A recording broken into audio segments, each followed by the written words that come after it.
Oui, alors c'est vrai que finalement l'anesthésie, c'est pas toujours bien perçu et au final, on est une discipline qui est déjà, une spécialité qui est déjà très intégrative. Parce que tu vois, nous, on est une des rares spécialités où on prend en charge nos patients de façon très globale. C'est-à-dire qu'on se concentre pas uniquement finalement sur un organe ou un système, on fait pas que, système cardiovasculaire ou système pulmonaire. Donc en fait, on a déjà cette vision très globale de nos patients. Tu vois, quelqu'un qui vient pour une chirurgie, par exemple, du sein, bah, si à côté la patiente, elle est hyper tendue ou diabétique, ça, c'est des choses que nous, on doit maîtriser aussi, donc de l'endocrinologie, etc. Donc finalement, en anesthésie, paradoxalement, on a déjà cette vision globale. Et ensuite, bah, c'était aussi une discipline qui avait déjà une approche un peu intégrative. Moi, c'est au bloc opératoire que j'ai découvert l'hypnose, par exemple, avec des collègues à moi qui pratiquaient l'hypnose au bloc opératoire et qui étaient médecins anesthésistes ou infirmiers anesthésistes. Donc au final, c'est vrai que ça semble très éloigné et quand on y regarde d'un petit peu plus près, qu'on discute avec les professionnels, ben, on s'aperçoit que l'anesthésie, c'était déjà une discipline qui voyait les patients à la fois dans leur globalité et de façon personnalisée.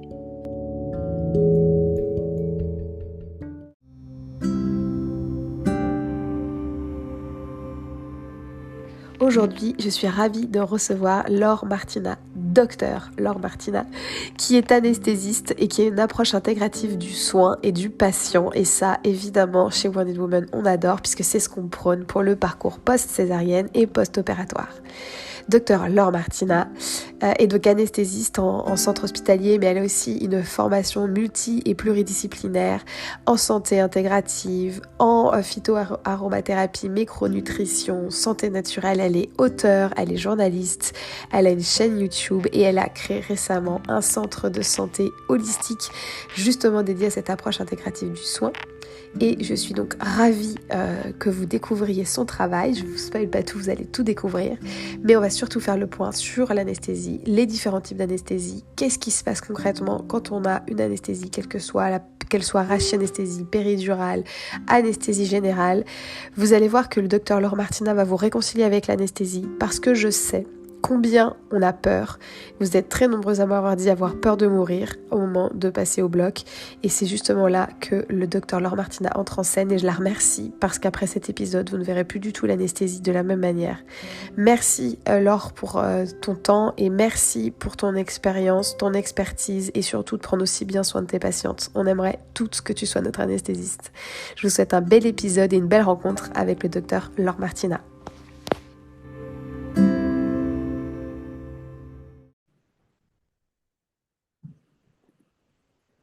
Bonjour Laure, bonjour docteur. Bonjour Audrey, ravie d'être avec toi. Je suis ravie déjà qu'on soit rencontrés. Je suis ravie que tu aies rejoint World Women dans le board en tant qu'anesthésiste. Et je suis ravie qu'on fasse cette capsule justement sur ton métier d'anesthésiste ensemble, avec un petit focus sur l'accompagnement des femmes à l'accouchement et particulièrement les césariennes. Avant qu'on rentre dans le vif du sujet, est-ce que tu veux bien te présenter? Parce que tu as 50 casquettes, tu es hyper engagée auprès des femmes. Est-ce que tu veux te présenter, s'il te plaît? Oui, alors on va faire la version courte. Donc effectivement, je suis médecin, anesthésiste réanimateur et j'ai aussi d'autres casquettes. Je m'étais formée à tout ce qui était l'approche un petit peu intégrative de la santé avec la phytothérapie, l'aromathérapie, la micronutrition, nutrition, etc. Donc j'ai toujours travaillé dans les deux domaines pour prendre en charge mes patients et mes patientes de façon globale. Et j'ai récemment cofondé un centre qui s'appelle Bioma et c'est un centre dans lequel on fait de la médecine intégrative. Donc j'y fais des consultations, de l'acupuncture, etc. pour pouvoir allier un peu mes deux casquettes, à la fois de médecin pour mon expertise médicale, mais aussi de tout ce que je fais à côté pour vraiment la prise en charge à la fois globale et personnalisée de chaque personne, parce que c'est ça qui est très important. Et justement, bah, franchement, c'est génial et la médecine intégrative, on adore. Pour le post-op, on adore. Pour la santé des femmes, on adore. C'est trop bien. Avant qu'on rentre, dans les questions pratico-pratiques autour de l'anesthésie, est-ce que tu veux bien quand même juste nous dire quel lien toi tu fais dans ta pratique d'anesthésiste et avec justement toute cette approche intégrative que tu pratiques dans le centre que tu as créé? Quel lien tu fais toi? Parce qu'on pourrait se dire: «C'est 2 choses qui ont rien à voir, l'anesthésie c'est hyper, tu sais, c'est hyper médical, hyper froid, hyper processisé». De l'autre côté, tu as le côté intégratif holistique. Est-ce que toi tu peux justement nous expliquer le lien que tu fais entre les 2? Oui, alors c'est vrai que finalement l'anesthésie, c'est pas toujours bien perçu et au final, on est une discipline qui est déjà, une spécialité qui est déjà très intégrative. Parce que tu vois, nous, on est une des rares spécialités où on prend en charge nos patients de façon très globale. C'est-à-dire qu'on se concentre pas uniquement finalement sur un organe ou un système, on fait pas que, système cardiovasculaire ou système pulmonaire. Donc en fait, on a déjà cette vision très globale de nos patients. Tu vois, quelqu'un qui vient pour une chirurgie, par exemple, du sein, bah, si à côté la patiente, elle est hyper tendue ou diabétique, ça, c'est des choses que nous, on doit maîtriser aussi, donc de l'endocrinologie, etc. Donc finalement, l'anesthésie, paradoxalement, on a déjà cette vision globale. Et ensuite, bah, c'était aussi une discipline qui avait déjà une approche un peu intégrative. Moi, c'est au bloc opératoire que j'ai découvert l'hypnose, par exemple, avec des collègues à moi qui pratiquaient l'hypnose au bloc opératoire et qui étaient médecins anesthésistes ou infirmiers anesthésistes. Donc au final, c'est vrai que ça semble très éloigné et quand on y regarde d'un petit peu plus près, qu'on discute avec les professionnels, ben, on s'aperçoit que l'anesthésie, c'était déjà une discipline qui voyait les patients à la fois dans leur globalité et de façon personnalisée. C'est hyper intéressant parce qu'en tant que patiente, ou plutôt en tant que femme qui a accouché et a accouché par césarienne, par exemple, ça peut être la première fois qu'on a tu vois, qu'on est face à de l'anesthésie en Oui, au bloc. Bah, on n'a pas du tout cette vision-là. Tu sais, on a vraiment, j les souvenirs d'anesthésistes, c'est souvent soit, «Ah, l'anesthésiste a été génial, il ou elle, m'a bien accompagnée» ou au contraire était horrible, tu sais, le fameux moment pour piquer et cetera. oui, C'est souvent, tu sais, ce moment de stress qui se rajoute quand c'est la pose de péridurale, parce que tu sais que sans la péridurale, tu tiens plus et que tu en as besoin, donc tu es dans un état vraiment de grande, grande vulnérabilité. Et quand tu passes au bloc et que tu as pas eu encore la péri et qu'on va te piquer parce qu'il faut t'endormir, c'est pareil, c'est un très gros pic de stress. Donc vous êtes vraiment là à des moments de climax, dans ces parcours. Heu, Est-ce que tu veux bien nous dire un petit peu, ce qui caractérise pour toi le métier d'anesthésiste et particulièrement autour de l'accouchement? oui, alors l'anesthésiste, c'est un médecin spécialiste qui est d'abord le grand expert de tout ce qui est gestion de la douleur, prévention et traitement de la douleur. Ça, c'est le premier domaine d'expertise. Et ensuite, c'est le médecin qui va garantir la sécurité du patient au bloc opératoire. C'est-à-dire que nous, on permet que les patients soient opérés ou subissent des gestes invasifs, quels qu'ils soient, hein. Ça peut être une césarienne, une chirurgie du sein, une chirurgie du genou, dans d'extrêmement bonnes conditions, voilà, et en toute sécurité. Et on va accompagner le patient dans la période du périopératoire, c'est-à-dire un petit peu avant, pendant et ensuite un petit peu après. Et justement, dans le cadre de l'accouchement, je dirais que les cas où enfin, c'est toi qui vas nous dire, mais c'est un peu soit péridurale, soit anesthésie pour aller au bloc. Dans le cas où vous intervenez, comment tu vois ton accompagnement en tant qu'anesthésiste, auprès des femmes qui accouchent, qui sont pas vraiment des patientes, qui sont pas malades, elles sont là pour accoucher, donc c'est un cas encore un peu différent. Comment tu vois ton rôle auprès d'elles, dans ces moments bah, où elles vont donner la vie, en fait? Alors, je pense qu'on a un rôle très important d'accompagnement. Effectivement, la grossesse, ce n'est pas une pathologie dans la majorité des cas, hein, il y a des exceptions bien sûr, mais on est quand même là pour accompagner la femme, le couple aussi, hein, qui parce que très souvent le conjoint, la conjointe est présent au cours, par exemple, de la consultation, puis évidemment au cours de l'accouchement.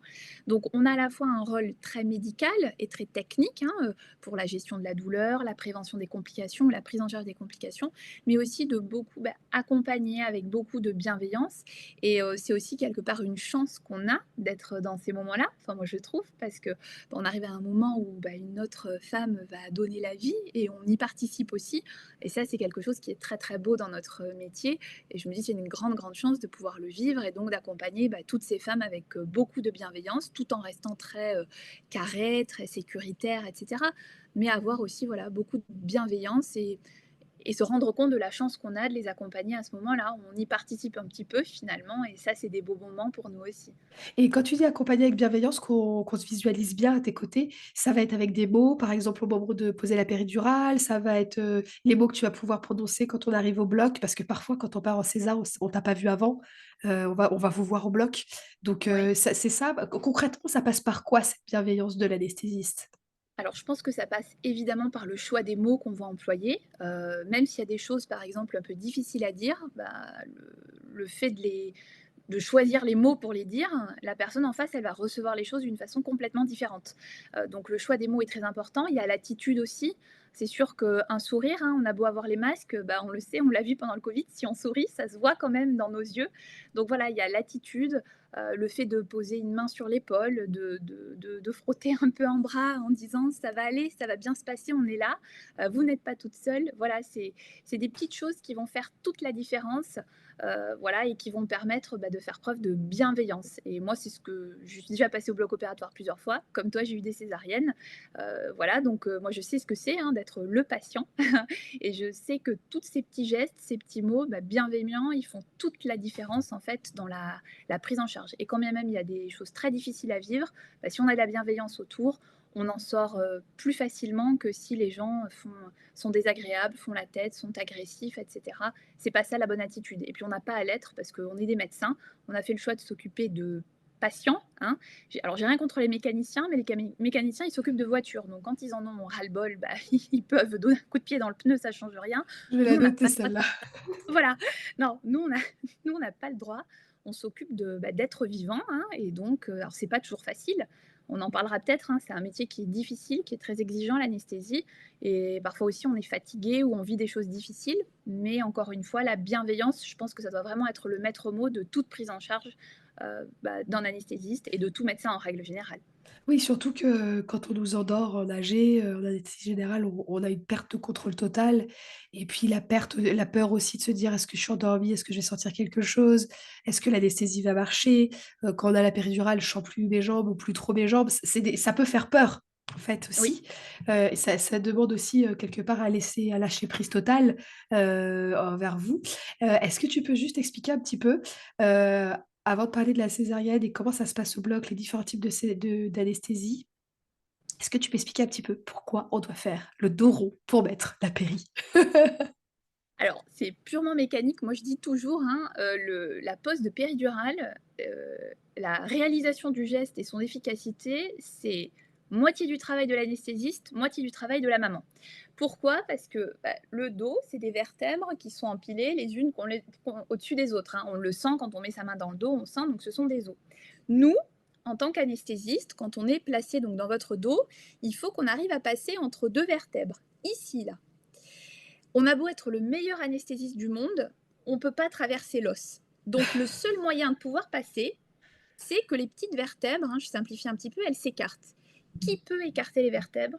Il n'y a que la patiente qui peut le faire, ou le patient quand c'est un homme et qu'on pose une péridurale chez un homme pour une chirurgie, parce que ça arrive aussi.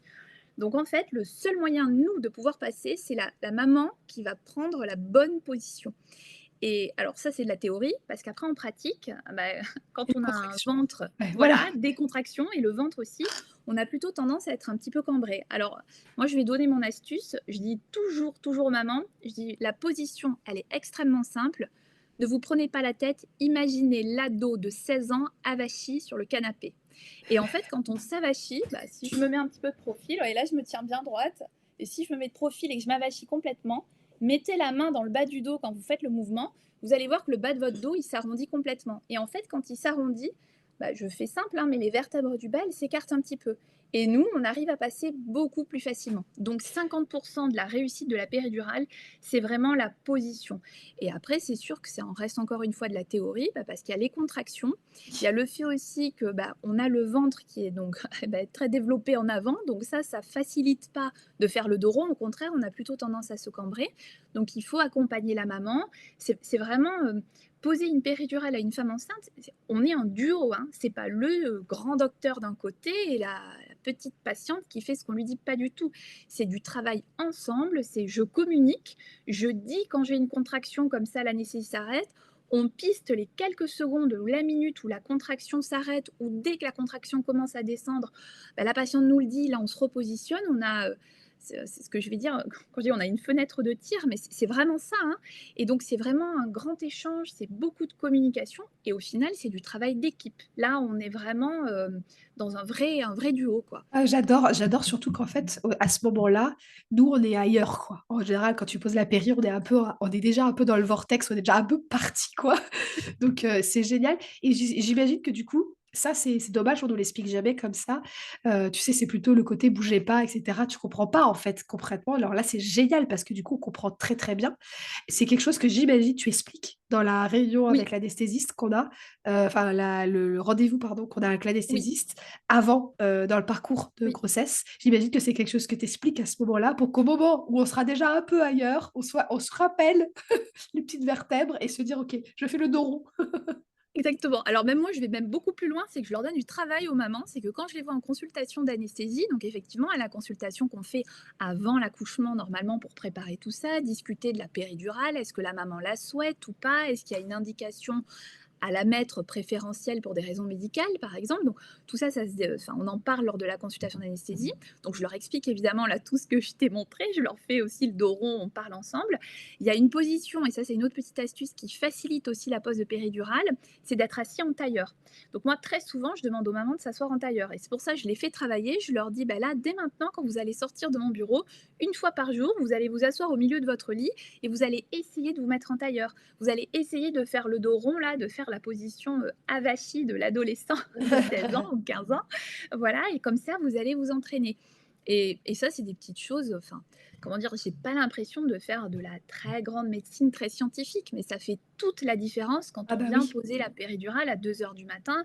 La c'est maman, elle est clair. déjà au courant, elle s'est entraînée un petit peu, elle a pris la position, tout ça, donc finalement, ça facilite le travail. Moi, ce que j'adore là-dedans, c'est qu'en fait, parce que moi, je compare beaucoup le corps des femmes, et le soit le parcours dans la maladie ou en tout cas dans la grossesse, d'un entraînement de sportif et ce qui compte pour les grands sportifs, c'est la visualisation et là, c'est Oui, exactement ça que tu proposes et moi, j'aime beaucoup ça parce que ça ramène la femme à sa puissance, à son propre savoir, sa propre personne et de pas être, objectifiée et ça, c'est hyper important. oui. Est-ce que tu peux nous parler un peu des différentes anesthésies dans le cas d'une césarienne? Donc, par exemple, une femme qui va partir en césarienne d'urgence qui n'avait pas de péri ou une Mmh. femme qui avait une péri et qui va Oui. partir en césarienne d'urgence. Est-ce que tu peux nous expliquer un peu les cas de figure?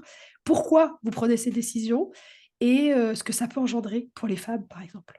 Bien sûr. Le premier cas sur lequel on va pas rester très longtemps, c'est la césarienne programmée. Oui. C'est-à-dire, ça, c'est une femme, qui vit sa grossesse et puis pour une raison, médicale, soit en lien avec ses antécédents médicaux à elle, soit en lien avec le bébé, on est obligé de proposer une césarienne pour l'accouchement. Donc là, on le programme, c'est décidé à l'avance et donc déjà lors de la consultation d'anesthésie, et bien, on va rentrer d'emblée dans la discussion autour de la césarienne et du type d'anesthésie. Dans la majorité des cas, quand c'est une césarienne programmée, le type d'anesthésie qu'on propose, c'est ce qu'on appelle une rachi-anesthésie. Ça ressemble un petit peu à la péridurale, mais c'est quand même pas tout à fait la même chose. C'est-à-dire que pour la rachi-anesthésie, on va demander à la maman de se positionner de la même façon que pour la péridurale, hein, comme je disais, le dos bien rond. On désinfecte évidemment le dos, etc. Et l'anesthésiste elle va aller faire une injection, et c'est une injection unique, donc dans le dos, qui va permettre en fait d'injecter des médicaments qui vont permettre de créer une anesthésie qui va aller à peu près un tout petit peu au-dessus du nombril jusqu'au niveau des pieds. Et ça permet donc de faire la césarienne, mais en théorie, ça permet aussi d'opérer un patient du genou, c'est-à-dire qu'on a une anesthésie du nombril jusqu'au pied, et là on est vraiment endormi, toute cette zone-là est endormie, on ne peut plus bouger, donc il y a ce qu'on appelle un bloc moteur, on est comme paralysé, et au niveau de la sensibilité, on a bloqué tous les systèmes de la douleur. Donc la maman continue de sentir, et ça c'est quelque chose sur laquelle j'insiste toujours beaucoup. Les mamans, souvent, elles sont très déçues d'avoir une césarienne, par exemple, programmée en disant je ne vais pas vivre un accouchement par voie basse, je ne vais rien sentir.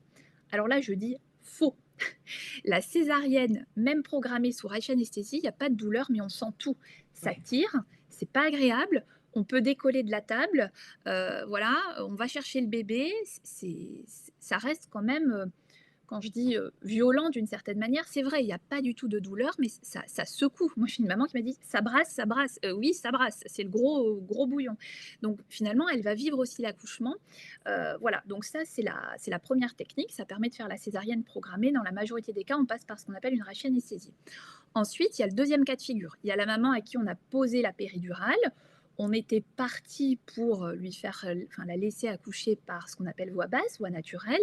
Et puis ensuite, pour une raison X ou Y, qui peut venir de son état médical à elle ou du bébé, parce que le bébé se fatigue, le cœur du bébé ralentit un petit peu, etc. On a des signes, ça c'est le gynécologue obstétricien qui nous le dit et qui l'explique à la maman.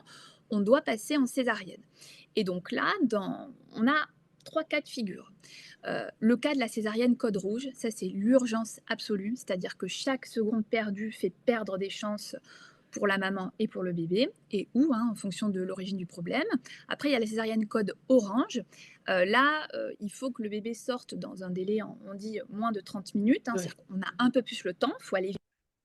Le code vert, ça c'est le cas typique de la maman qui avait une césarienne programmée, par exemple, à telle date, et puis elle arrive une Ah. semaine à l'avance à la maternité parce qu'elle s'est mise en travail, elle commence à avoir des contractions, le col commence à s'ouvrir et elle devait avoir une césarienne, donc auquel cas là ça veut dire qu'on a le temps, il faut que le bébé en règle générale on dit soit sorti dans l'heure, mais là on n'est pas du tout dans l'urgence. Quand on a une maman qui a déjà sa péridurale, qui aurait dû accoucher donc par voie naturelle, par voie basse, et qu'au final on doit faire une césarienne, ce qui est très important, c'est de savoir est-ce que je suis dans un code rouge, est-ce que je suis dans un code orange, est-ce que j'ai un petit peu le temps ou est-ce que je n'ai pas le temps du tout. Auquel cas, si jamais on a un petit peu le temps, ce qu'on peut faire, c'est ce que nous on appelle dans le jargon compléter la péridurale.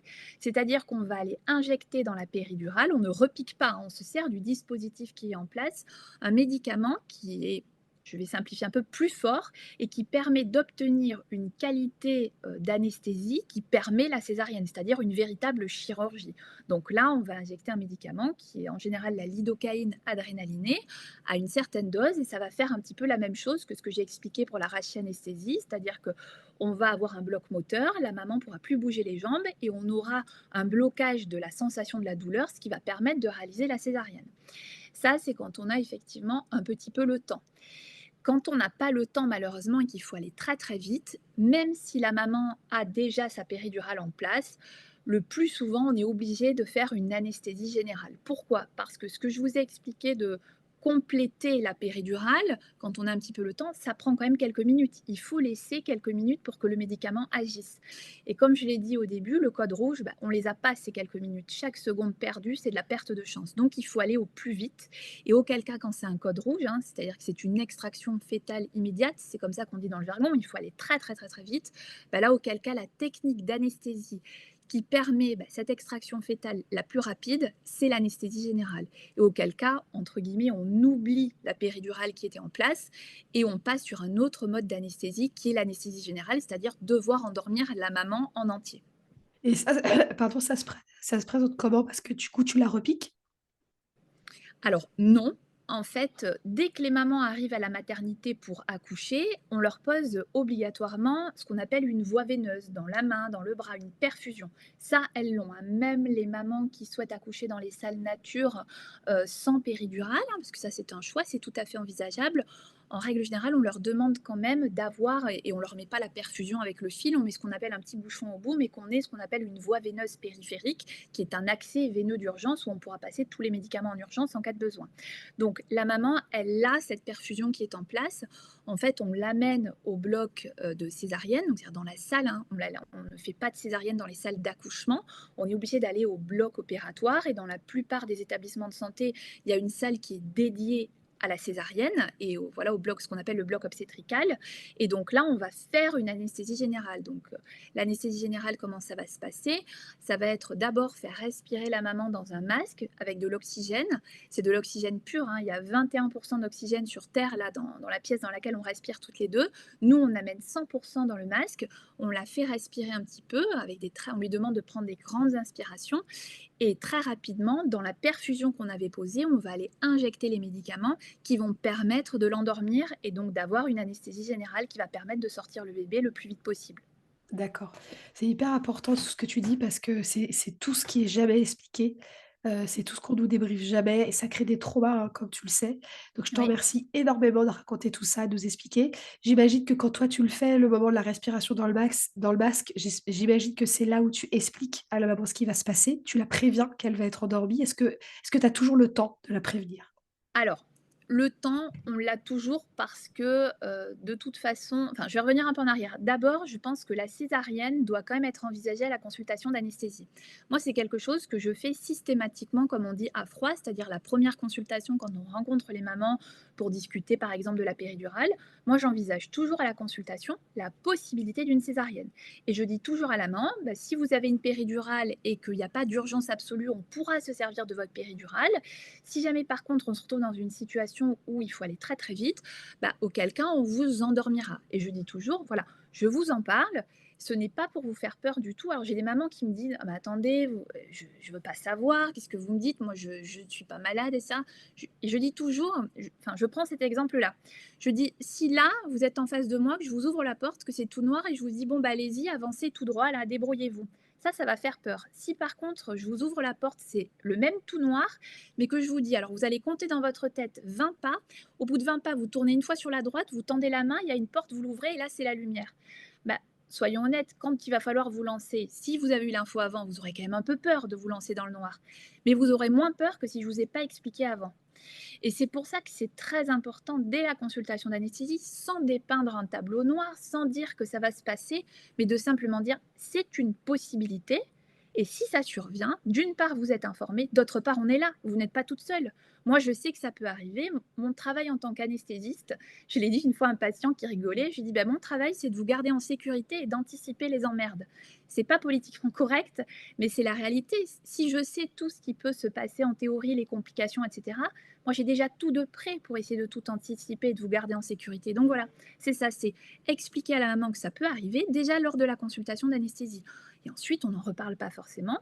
Et après, si jamais ça survient, eh ben, les quelques secondes où on va rien que pousser le lit de la maman jusqu'à la salle de bloc opératoire, c'est lui dire quelques mots-clés, lui dire on part en césarienne, tout va très vite, on s'agite autour de vous, ça va très vite, mais c'est pour votre sécurité, c'est pour la sécurité de votre bébé. Je vais vous faire respirer dans un masque, on va vous mettre les appareils de surveillance et je vous endors par la perfusion. Voilà, ça va aller très très vite, on est avec vous tout le temps, vous n'êtes pas toute seule. Voilà. Et rien que ces mots-là, bah, déjà, c'est sûr que ça n'enlève pas complètement toute la peur, mais ça participe quand même à rassurer un petit peu, à expliquer. Elle sait qu'elle va avoir un masque, elle sait qu'elle a les appareils de surveillance, elle sait qu'on va la dormir dans la perfusion et elle a entendu des mots-clés comme vous êtes en sécurité, on est avec vous tout le temps. Voilà, c'est très très important. C'est extrêmement important parce que c'est de ça dont on va se rappeler. Tu sais, souvent les souvenirs, c'est, on m'a caressé les cheveux, on m'a dit un mot, bah, c'est parce qu'en Oui, fait, tu sais, bah, on est nus sous les blouses, des fois quand le brancard est poussé, ça se soulève, tu sais, il y a quand même cette sensation oui, d'être mise à nu devant tout le monde qui oui, est quand même très dérangeante, et qui est liée au à l'urgence, c'est OK. Mais du coup, nous, ça nous met dans une position de peur, de mise à nu totale, tu vois? C'est qu'on est très, très vulnérable, donc ça, c'est vraiment bien sûr. génial. Est-ce que tu peux un petit peu nous parler des tu sais, des fameux effets secondaires, qui peuvent, varier selon les personnes, de vomir, trembler, parfois même des effets, autres, qui que tu peux connaître? Et après on parlera un petit peu des effets d'amnésie, mais sur le moment, il y a des femmes qui disent: «Je n'ai pas supporté la péridurale» ou pardon, «Je n'ai pas supporté», oui, certaines fois la péridurale, mais «Je n'ai pas supporté l'anesthésie au bloc, j'ai vomi, j'ai tremblé» et cetera. Oui, alors les causes, les explications sous-jacentes, en fait, c'est un petit peu intriqué. Ça dépend effectivement du type d'anesthésie. Est-ce que c'était une péridurale? Est-ce que c'était une anesthésie générale?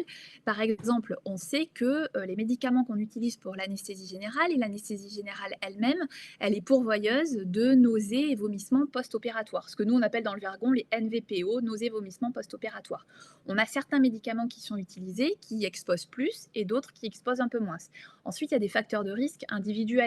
On sait que bah, déjà le simple fait d'être une femme, déjà ça accroît le risque d'être nauséeuse ou de vomir au réveil. Voilà. On sait aussi que le fait de ne pas fumer, là pour une fois le tabac protège un petit peu, mais le fait de ne pas fumer, ça favorise aussi la survenue de nausées, vomissements post-opératoires.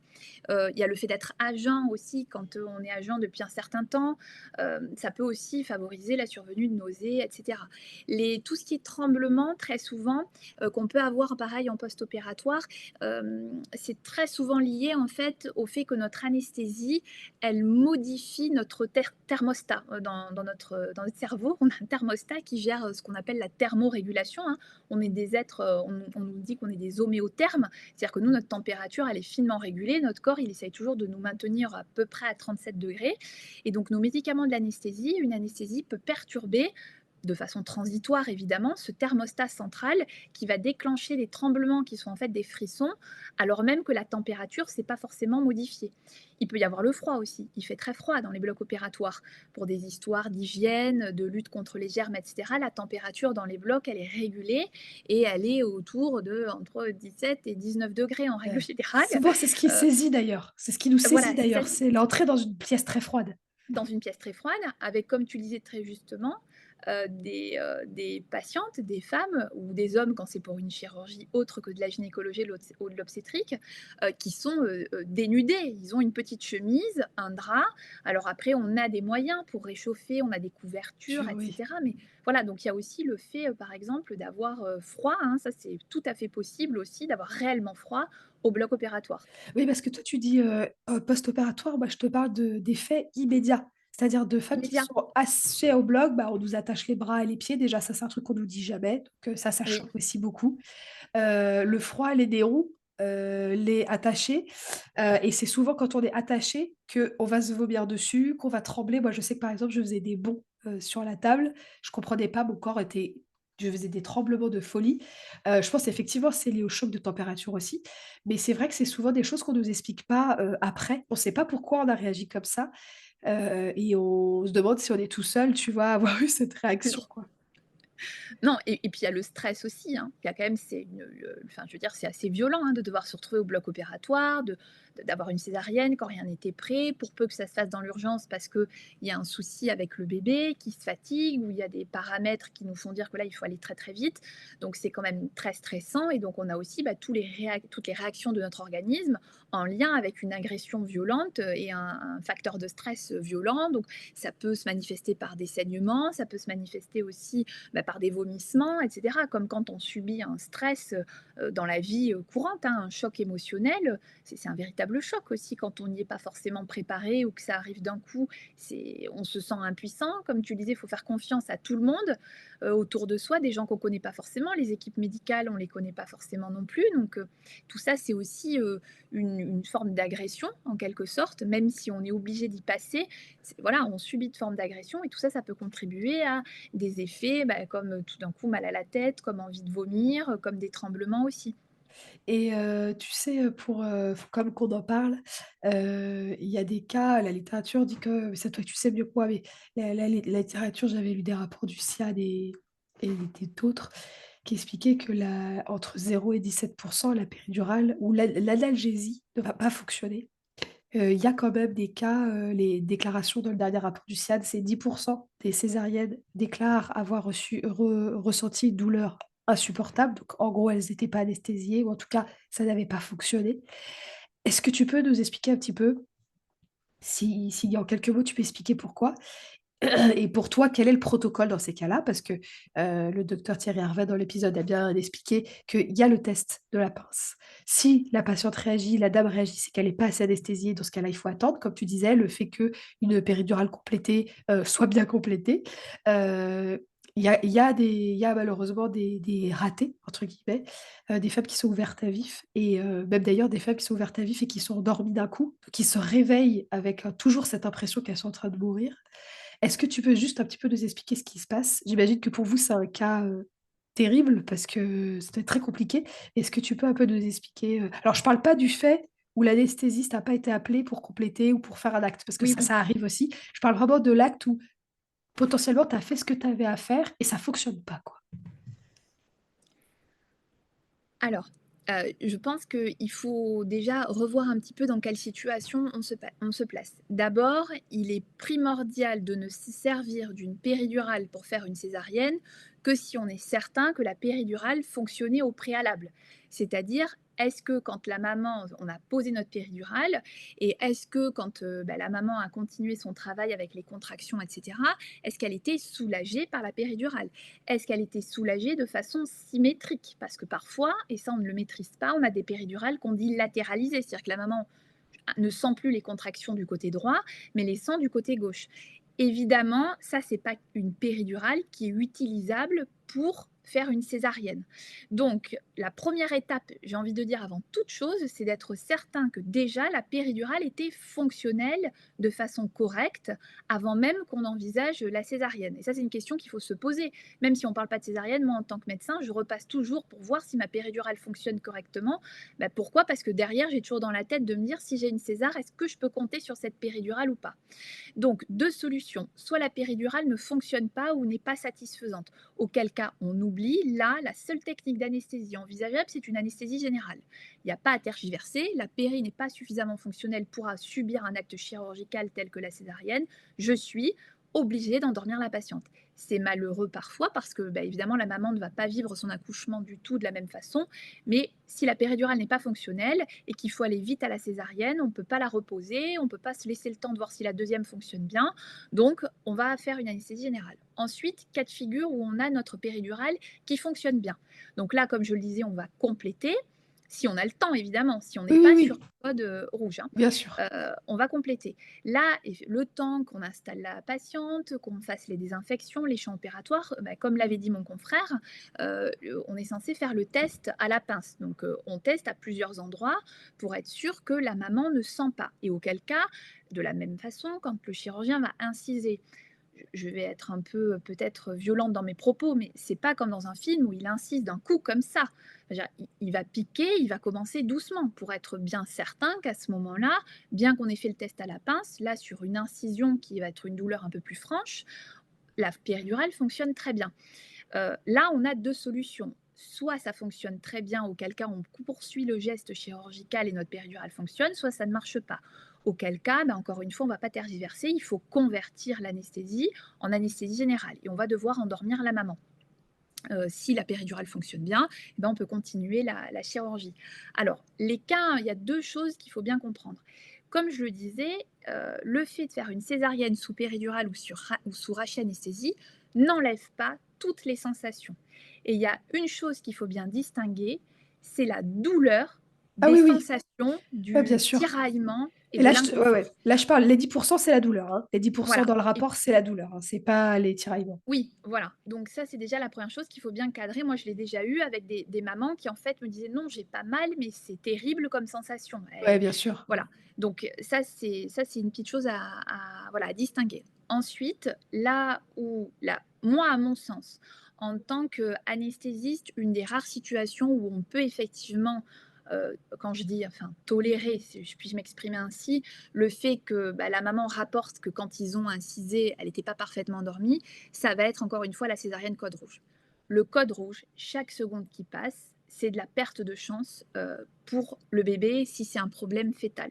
Donc en fait, il faut quand même imaginer que nous, je vais décrire la scène, hein, on pousse la maman au bloc opératoire, on la met sur la table. On est un ou deux côté anesthésie où on va l'équiper avec les appareils de surveillance. Ensuite, côté chirurgical, en même temps, donc la maman, elle a des Ouais, abeilles autour d'elle, c'est là, tout 15 le monde personnes. s'agite, ça va très très vite, on désinfecte, on met les champs opératoires. Nous, comme je disais, on met le masque à oxygène, donc brutalement, elle se retrouve avec le masque sur le visage. On lui dit, prenez 3 très grandes inspirations. Inspirez à fond, expirez, en sachant qu'elle est stressée, on a le souffle court quand on est stressé. Donc voilà, donc on lui demande de faire ça, et après, on pousse les drogues très très vite. L'hypnotique, le médicament qui va endormir, et très rapidement le curare qui va paralyser. Pourquoi? Parce que, par définition, une femme enceinte, c'est ce que nous, dans le jargon, on appelle un estomac plat. Elle est à très fort risque de vomir au moment où on l'endort. Si elle vomit au moment où elle endort, qu'est-ce qui va se passer? Elle va inhaler. Et inhaler, les poumons, ils sont pas faits pour avoir du liquide gastrique et ça se termine en général très mal. Donc c'est pour ça que nous, on est obligé d'aller très vite. On pousse le médicament qui fait dormir la maman, tout de suite, on pousse le médicament qui paralyse les muscles et très très vite, on veut aller mettre notre sonde d'intubation pour protéger les voies aériennes et pouvoir apporter de l'oxygène. Parce que je rappelle que le bébé, il dépend toujours de l'oxygène que va respirer la maman. Mais en même temps, si on perd trop de temps à faire tout ça, bah, c'est du temps perdu pour sauver le bébé. Le chirurgien, lui, il est déjà habillé et il attend pour aller faire ce qu'on appelle l'extraction fétale. Donc c'est vrai que nous, ce qu'on dit au chirurgien, dès que la maman est intubée, et donc elle a ses voies aériennes protégées, on lui dit c'est bon, vas-y. Et on ouvre ce qu'on appelle les gaz anesthésiants qui vont compléter notre anesthésie pour maintenir l'anesthésie tout le temps de la chirurgie. Et c'est vrai que là, il y a peut-être une fraction de seconde ou 2-3 secondes où la maman n'est peut-être pas encore suffisamment endormie, c'est-à-dire que la profondeur d'anesthésie n'est pas suffisante pour tolérer l'acte chirurgical et le début. Et donc c'est pour ça, moi j'ai eu discuté avec une femme à qui c'était arrivé, et effectivement, quand on en discute, elle décrit très clairement que tout est allé très très vite et qu'elle a senti l'incision, et puis après c'est le trou noir.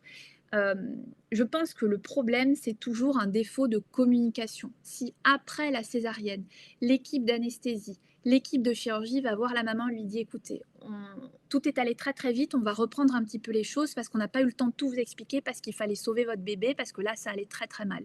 Donc chaque seconde perdue, on avait des risques de le perdre ou de la perdre. Si tout le monde s'assoit et discute, dit voilà, on est allé très vite, il a fallu vous endormir très très vite.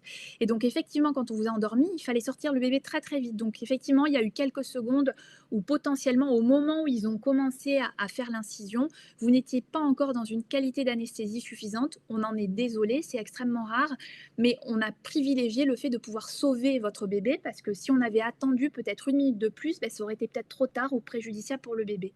Si ça, on l'explique à la maman, ça n'enlèvera pas le traumatisme, ça n'enlèvera pas la douleur, mais la maman, elle va comprendre pourquoi c'est arrivé, pourquoi elle a dû subir ça, et donc elle va apprendre à vivre mieux avec. Et si en plus on a l'intelligence de faire venir un psychologue ou de lui mettre une équipe de soutien psychologique autour d'elle en plus, en général, c'est des choses qui peuvent être comprises. De toute façon, très souvent, quand on discute avec les gens, quand il y a des conflits entre les équipes médicales et les patients, donc, alors ça c'est ma petite statistique personnelle, mais dans la majorité des cas, peut-être 90% des cas, c'est un défaut de communication. Et c'est C'est parce qu'on clair. a... Voilà. C'est clair. Mais moi, c'est le retour que j'ai des milliers de femmes depuis 2 ans, hein. C'est qu'en fait, on leur a pas expliqué les choses, c'est ce qui les traumatise le plus.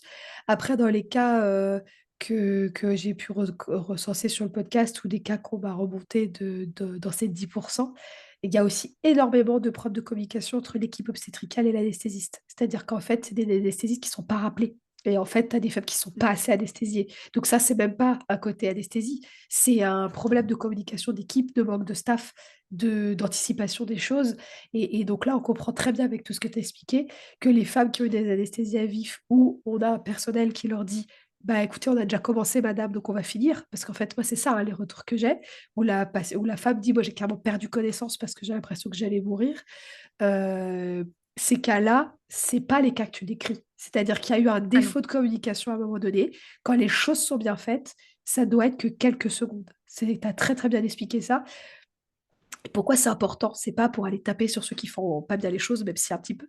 C'est juste que quand les process sont bien appliqués, quand la communication est fluide entre les équipes, que la maman lui a bien expliqué les choses dans les réunions préparatoires, et ça c'est hyper Oui. important, et ben tout se passe bien. Et quand il y a quelques secondes quand même qui sont ressenties, elles sont débriefées par les équipes. Débrief que, comme tu le sais, parce que tu n'es pas cloné malheureusement, il n'est pas toujours bien fait, voire il est inexistant. J'en suis l'exemple, mais je ne suis pas la seule. Et donc, ça aide pas à se remettre en fait de ce qui s'est passé et à comprendre. Et donc, je te remercie parce que là, on était vraiment au bloc avec toi. Et quand tu Mm. l'expliques, on comprend très bien que c'est inévitable des fois d'avoir ces cas qui sont encore une fois, quand c'est bien fait, très rares. Est-ce que justement, tu peux nous expliquer ce qui fait vraiment les difficultés de ton métier? Je sais que, je le recite, mais docteur Thierry Hervé avait dit l'anesthésie dans le cas l'obstétricale, donc on endort la maman qui a le bébé encore dans le ventre. Il disait c'est extrêmement difficile. Il disait que c'est pour lui, de son point de vue, c'est ce qui est le plus dur. Est-ce que tu peux nous expliquer un peu, toi, les difficultés que tu rencontres dans ta pratique et qu'on comprenne mieux aussi ce que ça veut dire d'être anesthésiste quand on accompagne des femmes qui accouchent et notamment par césarienne? Oui, alors déjà, c'est une c'est une grosse charge mentale parce que, comme on le disait, la grossesse, n'en aura sauf exception, c'est absolument pas une maladie. Donc en fait, nous, là, on prend en charge quelqu'un qui n'est pas malade. Et donc on est invasif et on amène des choses chez ce patient, chez cette femme, hem, qui peuvent créer des effets secondaires ou des problèmes. Alors on le fait parce que c'est pour l'accouchement par exemple, mais voilà, mais ça déjà c'est difficile psychologiquement de se dire que, bah, on prend en charge quelqu'un qui n'est pas malade, qu'on va faire des choses qui sont censées l'accompagner au mieux, mais qui peut aussi y avoir comme tout acte des effets secondaires et donc qui peuvent rendre cette femme qui n'était pas malade, malade. Je vais prendre un exemple, elle peut faire une réaction allergique très grave à un médicament qu'on va lui injecter. Voilà. Donc, elle n'était pas malade, elle devient malade quelque part, entre guillemets, de notre faute. Donc, déjà, ça, c'est de la charge mentale. Ensuite, je suis d'accord avec mon confrère, on prend en charge deux personnes complètement différentes, la maman et le bébé. Donc, d'un point de vue scientifique, c'est deux physiologies complètement différentes. Il y a des choses qu'on peut faire chez la maman qui vont avoir un impact négatif chez le bébé. Il y a des choses que je vais faire, entre guillemets, en privilégiant le bébé, mais qui peuvent avoir un impact négatif sur la maman. Donc c'est toujours cette ambivalence de voilà, la meilleure balance bénéfice-risque, comment je choisis avec voilà, la balance bénéfice-risque la plus équilibrée possible. Ensuite, on a un métier très difficile parce que bah, on fait des gardes par exemple de 24 heures. Et moi, il m'est arrivé de commencer à 8 heures le matin jusqu'à 8 heures le lendemain matin et de ne pas m'arrêter, à part 5 minutes pour aller aux toilettes 4 fois dans la journée pour faire pipi. Alors, ce que je dis, voilà, c'est du basique, hein, mais et d'avaler deux biscuits entre deux, me laver les mains et repartir parce qu'on est responsable, bah, par exemple, du bloc obstétrical, mais en même temps du bloc d'urgence. On nous appelle en nous disant qu'il y a un jeune de 23 ans qui a eu un accident de voiture, donc on nous amène un patient polytraumatisé. En même temps, on me dit que j'ai une patiente avec une grossesse extra-utérine qui saigne, qu'il va falloir prendre en charge au bloc opératoire. Puis on m'appelle pour aller poser la péridurale, ou alors j'ai vraiment pas de chance et on m'appelle parce que j'ai une césarienne code rouge en même temps et je manque de personnel parce que j'ai pas assez de monde pour faire les trois en même temps et c'est extrêmement compliqué. Donc tout ça, c'est de la charge mentale, c'est de la fatigue physique et en plus tout ça parfois ça survient à 3 heures du matin alors que j'ai commencé à 8 heures.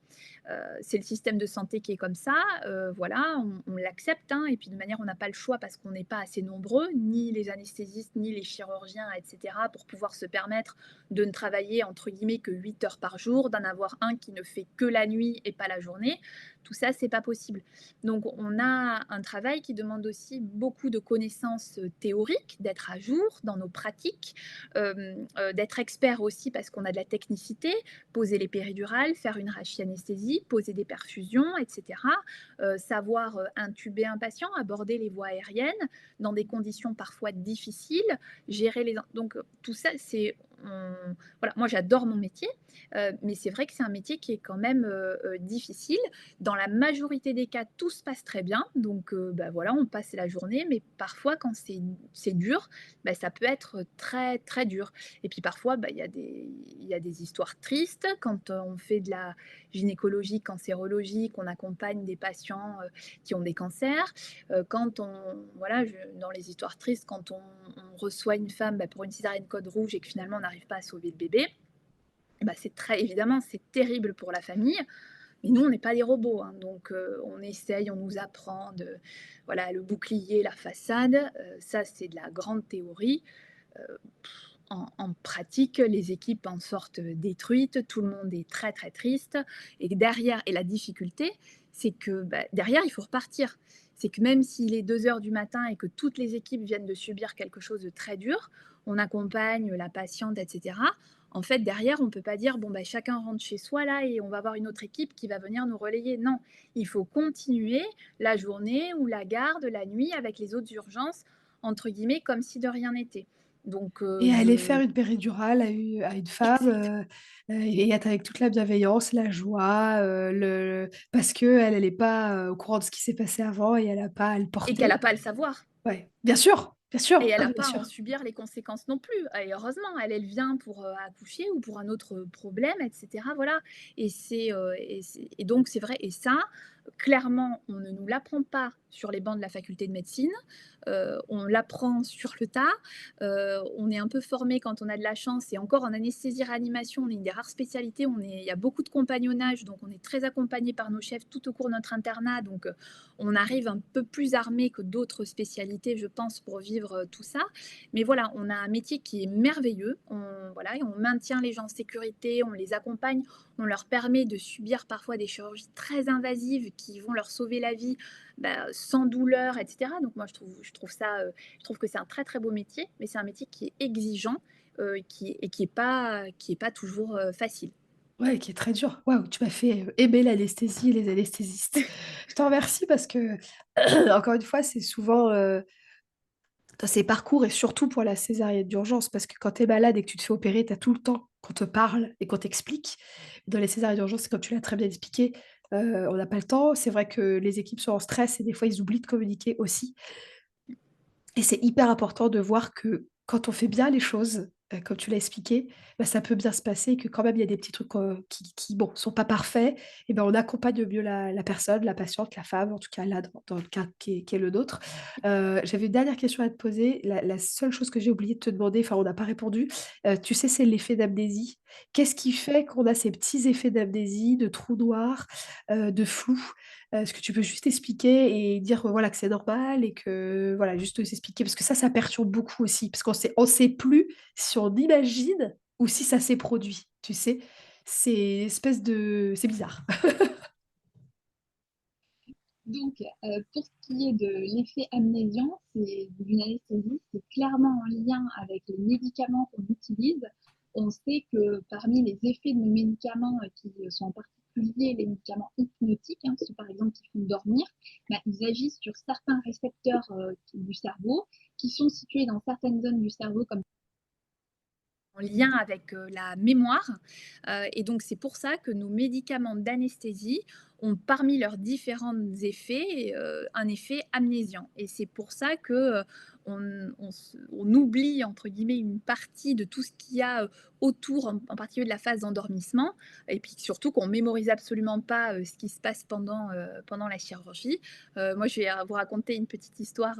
J'étais encore interne à l'époque. Je me souviens, j'étais à l'hôpital de Niort. J'avais endormi un petit garçon et puis on faisait un peu d'hypnose conversationnelle et il était en train de m'énumérer tous les super-héros qu'il adorait et puis leurs forces, leurs caractéristiques, etc.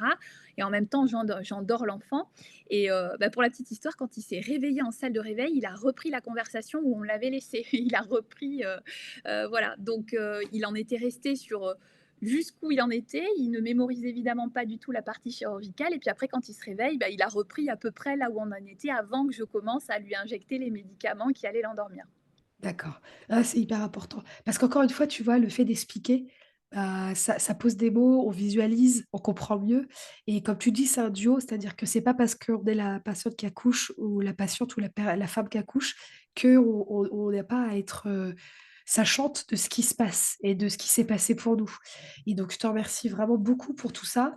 Il y a évidemment des milliers de questions à poser encore, mais ce sera peut-être l'occasion d'en reparler. Mais tu sais, par exemple, est-ce que la péridurale ralentit le travail? Tous ces trucs-là, tu vois, qu'on se demande toujours. Ouais. Il y a encore plein de questions. Mais tu vois, le débrief, notamment, c'est quelque chose qui est pas assez fait et qui fait partie des protocoles que tu sais, avec, vous tous dans le board, qu'on veut proposer Oui. dans les bonnes pratiques. C'est de toujours débriefer et de surcroît, quand il y a eu des cas problématiques, que c'était difficile, je dirais que l'amnésie rend le débrief d'autant plus nécessaire. Oui. Tu vois, on va débriefer tout de suite la dame, ensuite on va peut-être la débriefer vite fait en salle de réveil, puis après en chambre. Mais il se Oui. peut que ces 3 fois-là, elles soient même pas suffisantes encore, parce que toi, t'es pas complètement, tu sais, tu pas réintégré Bien totalement ton sûr. corps, tu sais? Tu l'as Oui, tout vécu à fait. aussi, tu pas encore réintégré ton corps et donc on t'a dit des choses, mais c'est pas très clair et donc voilà, donc je te remercie beaucoup aussi, pour tout ça. Est-ce que pour terminer, tu pourrais un petit peu nous dire la place que tu vois dans l'anesthésiste dans le post-op? Et puis quelques recommandations pour les femmes qui, se posent des questions sur l'anesthésie ou au contraire s'en posent pas? Quelles sont les bonnes questions à poser à son anesthésiste quand on le voit? Et voilà, puis la place que tu vois dans l'anesthésiste en post-op, post-césar, bien sûr. Donc, en post-opératoire, en post-césarienne, ça va être, évidemment tout ce qui est gestion de la douleur et prévention, hein. Nous, on est les garants de ce qu'on appelle l'analgésie, donc la lutte contre la douleur, donc ça va être ça évidemment, par différentes techniques. Ça va être aussi la gestion de et la prévention de certaines complications post-opératoires. On en a parlé, les nausées, vomissements, hein, qui peuvent survenir si on a par exemple une césarienne sous anesthésie générale. Ça, c'est quelque chose que l'anesthésiste va devoir anticiper. L'idée, c'est pas de traiter, c'est de faire en sorte qu'ils n'apparaissent pas. Donc, qu'est-ce que je peux mettre, qu'est-ce que je peux proposer dans mon protocole pour éviter que ça apparaisse et comme ça optimiser le confort de la patiente. Ça va être discuté aussi avec l'obstétricien la prévention des ce qu'on appelle le risque thromboembolique, les thromboses, hein, la phlébite, la petite veine, la veine qui se bouche par exemple dans les jambes. On sait que la grossesse augmente le risque de thrombose en post donc accouchement, la grossesse aussi, encore plus quand il y a une césarienne, ça majore le risque. Donc, est-ce qu'on doit mettre ou pas des médicaments qui vont prévenir ce risque? Et ça, c'est quelque chose, on a des règles de prescription, on en discute aussi évidemment avec l'obstétricien. Encore une fois, l'obstétrique et la césarienne, c'est vraiment une situation où les deux médecins, anesthésistes et obstétriciens, vont vraiment travailler ensemble de concert autour de la patiente. Et puis, on va quand même être là dans les premiers jours post-césarienne pour surveiller l'absence d'apparition de complications post-opératoires, de complications liées à l'anesthésie. Si elle a eu une péridurale, d'être sûr qu'il n'y a pas de complications en lien avec la pose de péridurale, par exemple. Voilà, donc on est vraiment des acteurs du périopératoire, un peu avant, beaucoup pendant et encore un peu après, dans les heures et les premiers jours qui suivent. Et pour ta question sur les questions à poser, je pense que d'abord, il faut bien retenir, moi c'est ce que je dis à mes patients et mes patientes, il n'y a aucune question bête ou inutile. Moi, quand je vais chez le garagiste, j'y connais rien. Donc, en fait, il faut qu'il m'explique tout en détail parce que voilà, je pense, je suis pas plus idiote que les autres, mais j'ai besoin qu'on m'explique, c'est pas mon domaine d'expertise. Donc là, c'est très important de poser des questions, voilà, de demander à quoi ça sert, comment, pourquoi, à quel moment, si j'en ai pas envie, quelles sont les conséquences aussi. Ça, c'est une grande question. Ça, on pourrait en reparler pendant des heures, la péridurale. Moi, j'ai des mamans qui n'en souhaitent pas. Moi, j'ai clairement vécu des situations où j'ai des mamans qui rentraient, elles rentraient dans ma consultation d'anesthésie, j'avais l'impression qu'elles avaient le bazooka armé sur l'épaule, parce que persuadées que j'allais leur imposer la péridurale, donc déjà en mode combat, en disant, alors là, l'anesthésiste, je vais la détruire parce que la péri, j'en veux pas, alors qu'en fait, voilà, et il faut expliquer, il faut discuter, il faut que la maman sache les avantages et les inconvénients, les bénéfices et les risques, qu'elle puisse prendre une décision éclairée, etc. Et nous, on est là pour l'accompagner au mieux. Voilà. Donc, il n'y a pas tant de règles ou tant de questions obligatoires à poser. C'est voilà, c'est le pourquoi, le comment, le quoi, le quand, par qui. Et tout simplement un médecin qui va décrire ce que là, moi, j'ai décrit dans notre échange, comment ça se passe, où, avec qui fait quoi, dans quelle mesure, etc. Qu'est-ce qui se Voilà. passe si? Qu'est-ce qui se passe si aussi? Parce que Oui, tu qu'est-ce qui se expliquais, passe? voilà, c'est très Exactement. important.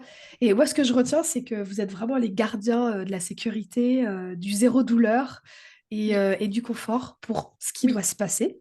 Donc, je te remercie parce que je pense que c'est pas du tout la vision que Non, les femmes ont. Non, mais tu vois, c'est vrai. Si, on l'a quand on se fait opérer, mais quand on oui, accouche, on n'a pas si, bien évidemment, quand on a la péri, qu'on la veut et qu'on a oui. enfin eu la péri, je peux te dire que là, vous êtes des dieux sur terre, tu vois. Mais ce que je veux dire, c'est que dans les cas des césariennes d'urgence, finalement, césarienne programmée, c'est différent. Pour les césariennes d'urgence, on a le souvenir de ne vous voir qu'au bloc, et c'est vrai que ça se passe dans un moment qui est tellement de tension, tellement de peur, on ne vous voit pas forcément avec cet œil-là. C'est-à-dire qu'on va se dire: «C'est celui qui m'a endormi», tu vois? Et Oui. et et pas, c'est le gardien de ma sécurité et de mon zéro douleur. Et je te remercie parce que c'est ce que vous êtes et c'est comme ça qu'on doit vous voir et c'est aussi comme ça qu'on doit vous aborder, comme tu dis, à ce premier rendez-vous, même si on veut pas de péridurale, même si on Exactement. a une césarienne programmée et qu'on se dit: «Il va faire ou elle va faire ce qu'elle a à faire, c'est pas mon problème». En fait, si, et je te remercie parce que moi, du coup, tu m'as même donné envie de devenir anesthésiste, tu vois, tellement tu as partagé ça. Non, mais c'est vrai parce que c'est une très belle façon d'aborder les choses et sans vous, on peut rien faire. Je te remercie de parler des thromboses parce que tu vois, je viens de recevoir un mail du docteur Stéphane Silverman qui est dans notre board, qui est cardiologue, et on va faire justement un épisode sur les risques Oui, cardiovasculaires des femmes en post-opératoire et malheureusement en post-césarienne, parce que la césarienne est oui, un accouchement, mais aussi une une opération. chirurgie. Et Oui. voilà. Et donc, comme tu disais, il y a des risques après, niveau cardiovasculaire. Donc, je te remercie beaucoup de faire ce pont aussi. Je te remercie pour tout ça. On n'est pas sans refaire peut-être une capsule plus tard. Donc, je te remercie beaucoup pour cet épisode hyper instructif. Si jamais des patientes ont des questions, des femmes ont des questions, des professionnels ont des questions, je redis, on ne fait pas de consultation par mail ou par réseaux sociaux. Mais s'il y a des professionnels ou qu'on veut te contacter, où est-ce qu'on peut te retrouver, toi, et puis le centre aussi que tu as créé? Oui, alors on a un site internet, c'est www.bioma, ça s'écrit BEOMA.fr et mon adresse, mail professionnelle, c'est la lettre L.Martina, martinat @bioma, BEOMA.fr Et on peut te retrouver sur Instagram, je crois aussi, pour et sur Instagram aussi, Laure Martina, voilà. génial. Eh ben, écoute, merci beaucoup. C'est hyper enrichissant, très rassurant et passionnant. Donc, merci beaucoup, beaucoup. Merci pour tout ce que tu fais pour les femmes. Merci d'être à mes côtés. Et merci pour cet épisode. Merci beaucoup. Merci beaucoup Audrey pour ton invitation. Et voilà, merci d'avoir écouté cet épisode jusqu'au bout. Je suis sûre qu'il vous a plu et qu'il a répondu à énormément de questions que vous posiez sur l'anesthésie. Merci docteur, merci Laure Martina pour tes réponses et pour cet éclairage. Merci aussi pour ton approche du soin. Si vous voulez écouter d'autres épisodes, vous pouvez nous retrouver sur toutes les plateformes d'écoute et également sur YouTube. Vous pouvez aussi retrouver notre lingerie spécialisée sur notre site ainsi que tous nos conseils de post-opératoire et post-césarienne ou post-accouchement avec des cicatrices sur le site www.woundedwomen.fr ou sur nos réseaux sociaux. N'oubliez pas que vous êtes forte et puissante et que vous êtes capable. À très vite!